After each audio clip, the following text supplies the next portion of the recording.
आज के लेक्चर में हम चैप्टर 13 सिमिलरिटी की एक्सरसाइज सॉल्व करेंगे।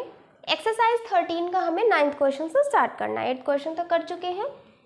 यहाँ पर क्या है, इन द गिवन फिगर, ये आपको फिगर दिया हुआ है, A B is 9 centimetre, B C 12 centimetre, A C 15 centimetre, B P is perpendicular to A C, B P क्या है, ए सी पर परपेंडिकुलर है यानी 90 डिग्री बना रहा है। फाइंड करना है what is the measure of angle A B C. हमें क्या फाइंड करना है, angle A B C. A B C कहाँ पर है, ए बी सी यानी ये एंगल फाइंड करना है। Prove that A P B is similar to A B C. और थर्ड पार्ट में क्या है, find the length of B P and A P. ये करना है हमें। पहले हम फर्स्ट पार्ट देखते हैं। तो देखिए इसमें फर्स्ट पार्ट में ए बी सी एंगल चाहिए। अब यहाँ पर देखिए इसके तीनों साइड हमें दिए हुए हैं, एंगल नहीं पता। क्या दिया हुआ, तीनों साइड गिवन है, एंगल नहीं दिया। ठीक है, अब हमें ये पता है, ट्रायंगल पढ़ा है ना, कितने तरह के ट्रायंगल होते हैं। तो पहला ट्रायंगल तो ये होता है जब तीनों साइड अगर इक्वल होती हैं तो उसे हम कहते हैं इक्विलैटरल, उसमें सारे एंगल इक्वल होते हैं। ऐसा तो यहाँ पर है नहीं। फिर हम और क्या देखते हैं, और एक देखते हैं राइट एंगल ट्रायंगल देखते हैं ना, राइट एंगल ट्रायंगल। अगर हमें चेक करना होता है कि राइट एंगल ट्रायंगल है या नहीं, तो हम कैसे चेक करते हैं, देखिए पाइथागोरस थ्योरम पढ़ा है ना। जब राइट एंगल ट्रायंगल हमें चेक करना, अभी इक्विलैटरल तो है नहीं, तब हम दूसरा चेक कर लेते हैं कि राइट एंगल तो नहीं है। तो राइट एंगल ट्रायंगल हम कैसे चेक करेंगे, यहाँ पर हम ऐसे चेक करेंगे, जो सबसे बड़ी साइड हो, जो भी सबसे बड़ी साइड हो उसका स्क्वायर इज इक्वल टू जो दो छोटी वाली है साइड उनका स्क्वायर का सम। समझ में आया। जैसे हम ये कोई एक ट्रायंगल है, ये 90 डिग्री, तो ये सबसे बड़ी साइड होती है 90 के सामने वाली, हाइपोटेन्यूज जिसे कहते हैं। तो ये सबसे बड़ी साइड, तो इसका स्क्वायर इज इक्वल टू इन दो साइड के स्क्वायर का सम। समझ में आया। तो यहाँ पर हम क्या करेंगे, चेक करेंगे कि क्या ये राइट एंगल ट्रायंगल तो नहीं है। तो इसमें सबसे बड़ी साइड कौन सी है, सबसे बड़ी साइड है 15।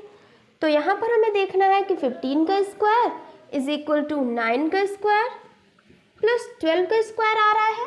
देखें 15 का स्क्वायर होता है 225, ये होता है 81 और ये 144। यहाँ हो गई 225, इधर भी 225। इसका मतलब क्या पता चला, इसका मतलब पता चला कि ये ट्रायंगल क्या है, ये ट्रायंगल है राइट एंगल ट्रायंगल। और जो सबसे बड़ी साइड होती है उसके सामने वाला एंगल क्या होता है, 90 डिग्री। सबसे बड़ी साइड के सामने जो एंगल है वो क्या होगा, 90 डिग्री। कितना सिंपल समझ में आया ना। तो यहाँ से हमें पता चला कि ये क्या है, यहाँ पे पाइथागोरस थ्योरम लग रहा है, पाइथागोरस थ्योरम लग रहा है। तो यहाँ से हमें समझ में आया। और पाइथागोरस थ्योरम लगता कहाँ पर है, राइट एंगल ट्रायंगल में। यहाँ से हमें पता चला कि ये जो ट्रायंगल है ए बी सी, ये क्या है, ये एक राइट एंगल ट्रायंगल है। क्या है, राइट एंगल ट्रायंगल है। इसका मतलब एंगल ए बी सी, सबसे बड़ी साइड के सामने वाला एंगल क्या होगा, 90 डिग्री। फर्स्ट पार्ट आ गया, एंगल निकालना था, एंगल आ गया 90 डिग्री। अब हम देख लेते हैं सेकेंड पार्ट। तो सेकेंड पार्ट क्या है, सेकेंड पार्ट में हमें बताना है, प्रूव करना है A P B similar to A B C. क्या प्रूव करना है, triangle A P B and triangle A B C में हमें सिमिलर प्रूव करना है।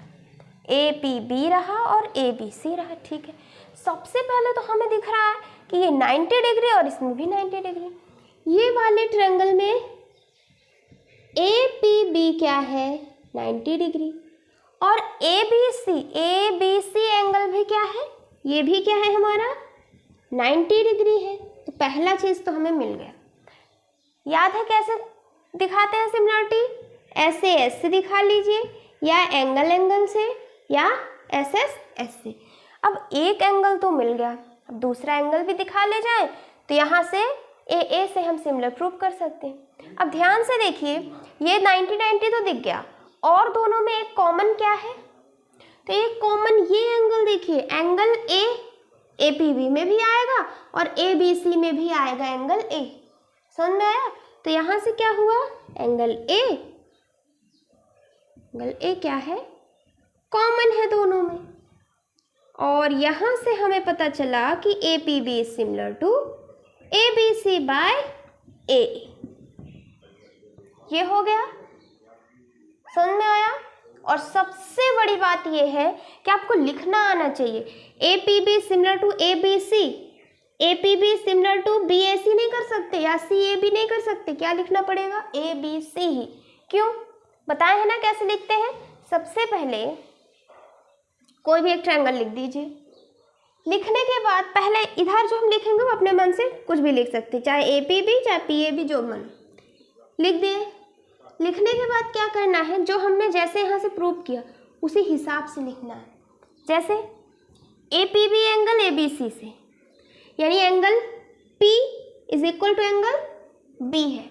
एंगल P बीच में है तो एंगल B भी बीच में होना चाहिए, क्योंकि P और B दोनों एंगल इक्वल है। ठीक, एंगल A इस वाले में और बड़े वाले में भी एंगल है, यानी A आगे लिखा है तो A आगे लिखा होना चाहिए। APB हो गया और AB, और यहाँ बचा C। समझ में आ गया ये चीज़। चलिए अब यहाँ से ये हमारा हो गया सेकंड पार्ट भी। थर्ड पार्ट क्या कह रहा है? Find the length of BP and AP। बहुत सिंपल, देखें कैसे करेंगे। अब हमने AAC से सिमिलर तो प्रूव कर दिया।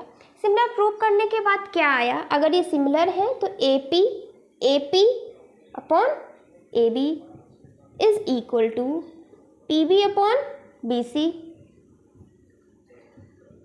AB upon AC।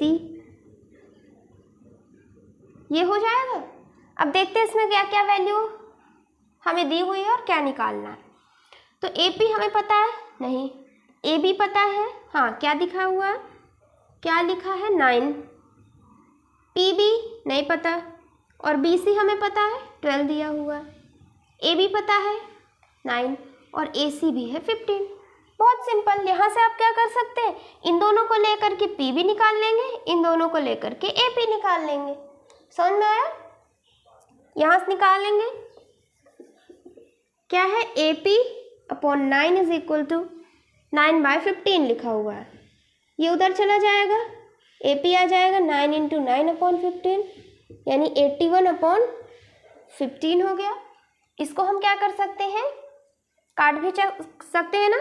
तो 3 5 और 3 27 टाइम्स, 27/5 हमारा आंसर हो गया। यहाँ से देखें तो PB/12 इज इक्वल टू 9/15। ये उधर चला गया तो PB क्या आ गया 9 इंटू 12/15। 3 4 टाइम्स, 3 5 टाइम्स, 9 4 36 और 5। PB की वैल्यू क्या आ गई 36/5 आ गया और AP क्या आ गया 27/5। ये क्वेश्चन हो गया, समझ में आया? ये नोट कर लीजिए। अब 9th क्वेश्चन के बाद जो हमारा 10th क्वेश्चन है वो सेम जैसे हम फर्स्ट क्वेश्चन का फर्स्ट पार्ट किए हैं बिल्कुल वैसा ही है, इसे खुद से ट्राई करिएगा। यहाँ पर हम देखते हैं 11th question. In triangle PQR, ये PQR एक ट्रायंगल है, S is a point on QR such that angle Q is equal to angle SPR। Angle Q angle SPR के इक्वल है, ये दोनों एंगल इक्वल है।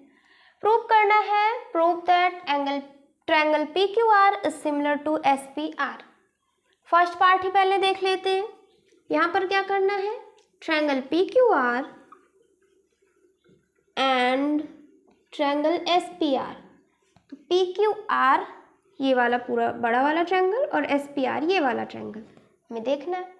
अब दोनों में देखिए पहली चीज़ हमें दिख रही है कि ये और ये एंगल इक्वल है, तो इसे पहले हम लिख लेते हैं। क्या क्या इक्वल है, PQS या R कह लीजिए, PQR is equal to angle SPR, ये हमें क्या है गिवन है। दूसरी चीज, अब इन दोनों ट्रायंगल में देखिए SPR और PQR में ये वाला R जो एंगल है ये कॉमन है। SPR देखें तो भी ये R एंगल आ रहा है, PQR देखें तो भी ये R एंगल आ रहा है, यानी जो R एंगल है ये क्या है, क्या है कॉमन है। अब दो एंगल हमें दिख गए तो यहाँ से हमारा ये दोनों क्या हो गए सिमिलर प्रूव हो गए। सिमिलर प्रूव हो गए बाय ए से, सिमिलर हो गए, समझ में आ गया। अब सिमिलर हो गए तो यहाँ से क्या निकल कर आएगा, P Q is similar to S P, sorry P Q upon S P हो जाएगा, Q R upon P R हो जाएगा, P R upon S R, P R upon S R हो जाएगा। ये चीज आया। अब सेकंड पार्ट में देखिए, क्यू एस दिया हुआ है, क्यू एस ये दिया हुआ है 5 सेंटीमीटर, एस आर दिया हुआ है कितना 4 centimetre. Find the length P R, क्या फाइंड करना है, ये पी आर हमें फाइंड करना है। तो देखिए यहाँ पर हम रखते हैं और निकालेंगे। हमें फाइंड करना है पी आर, यानी ये चीज़ हमें निकालना है। क्या क्या गिवन है, क्यू आर गिवन है, हाँ गिवन है, इतना 5 है इतना 4 है, तो क्यू आर कितना हो गया 9, ये गिवन है। पी आर भी, पी आर हमें निकालना है, एस आर गिवन है, निकाल सकते हैं यहाँ से। देखिए क्यू आर कितना है 9, 5 + 4, पी आर यहाँ पर भी पी आर है, और एस आर कितना है 4, ये हो गया, ये इधर चला गया तो यहाँ पर ये हो गया पी आर का स्क्वायर, और 9 4 जो 36, पी आर इधर क्या हो जाएगा √36, यहाँ से निकल के आएगा 6, और ये क्या है सेंटीमीटर।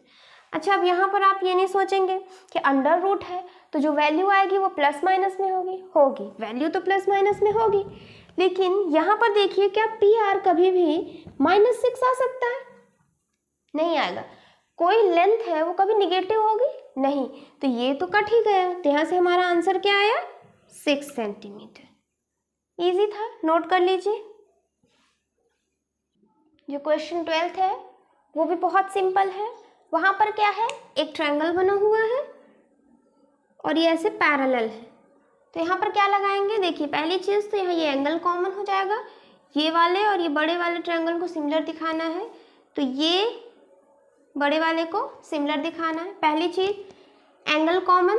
दूसरी चीज़ क्या कॉमन हो जाएगा, क्योंकि ये पैरेलल है तो ये एंगल बाय कॉरस्पॉन्डिंग से इक्वल हो जाएगा। ए लगा करके हम निकाल सकते हैं, बहुत सिंपल है ना। तो यहाँ पर हम आते हैं 13 क्वेश्चन पे। In triangle P Q R एक ट्रायंगल है, L M is parallel to Q R, L M किसके पैरेलल है क्यू आर के, पी क्यू किसके पैरेलल है एम एन के। यहाँ पर दिया हुआ है P L ratio L Q, P L L Q क्या है 2:3। Prove that P L M is similar to M N R, बहुत सिंपल है। देखें फर्स्ट पार्ट देखना है हमको, triangle P L M and triangle M N R, दो triangle. अब देखिए पी एल एम और एम एन आर में इन दोनों को करना है। अच्छा, अगर हम यहाँ पर देखें तो ये एक ट्रायंगल है क्यू आर